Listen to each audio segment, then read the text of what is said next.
नमस्कार दोस्तों, आज की हमारी कहानी है ससुराल का सच। अगर यह कहानी आपको अच्छी लगे तो प्लीज हमारा चैनल सब्सक्राइब करें। ससुराल में वो पहली सुबह आज भी याद है। कितना हड़बड़ा के उठी थी, ये सोचते हुए कि देर हो गई है और सब न जाने क्या सोचेंगे। एक रात ही तो नए घर में काटी है और इतना बदलाव जैसे आकाश में उड़ती चिड़िया को किसी ने सोने के मोतियों का लालच देकर पिंजरे में बंद कर दिया हो। शुरू के कुछ दिन तो यूं ही गुजर गए। जब हम घूमने बाहर चले गए, जब वापस आए तो सासू माँ की आंखों में खुशी तो थी, लेकिन बस अपने बेटे के लिए ही दिखी। सोचा शायद नया नया रिश्ता है, एक दूसरे को समझने में देर लगेगी, लेकिन समय ने जल्दी ही एहसास करा दिया उसे कि वो वहाँ बहू है, जैसे चाहे वैसे नहीं रह सकती। कुछ कायदा मर्यादा है जिनका पालन करना होगा। धीरे धीरे बात करना, धीरे से हंसना, सबके खाने के बाद खाना, ये सब आदतें जैसे अपने आप ही आ गई। घर में माँ से कभी कभी ही बात होती थी। धीरे धीरे पीहर की याद सताने लगी।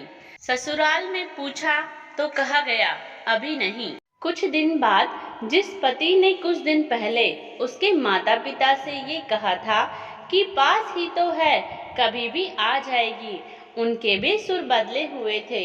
अब धीरे धीरे समझ आ रहा था कि शादी कोई खेल नहीं, इसमें सिर्फ घर नहीं बदलता बल्कि आपका पूरा जीवन ही बदल जाता है।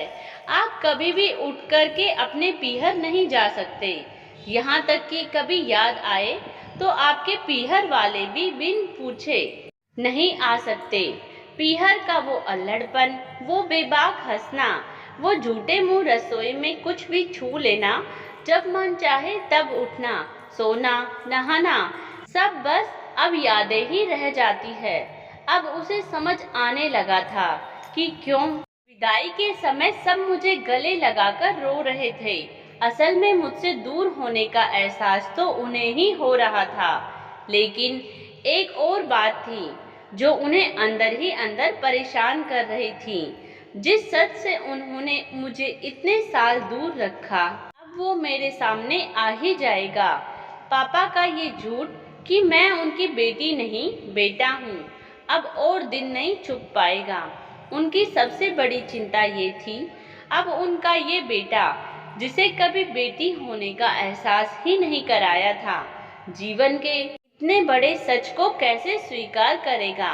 माँ को चिंता थी कि उनकी बेटी ने कभी एक गिलास पानी का नहीं उठाया तो इतने बड़े परिवार की जिम्मेदारी कैसे उठाएगी।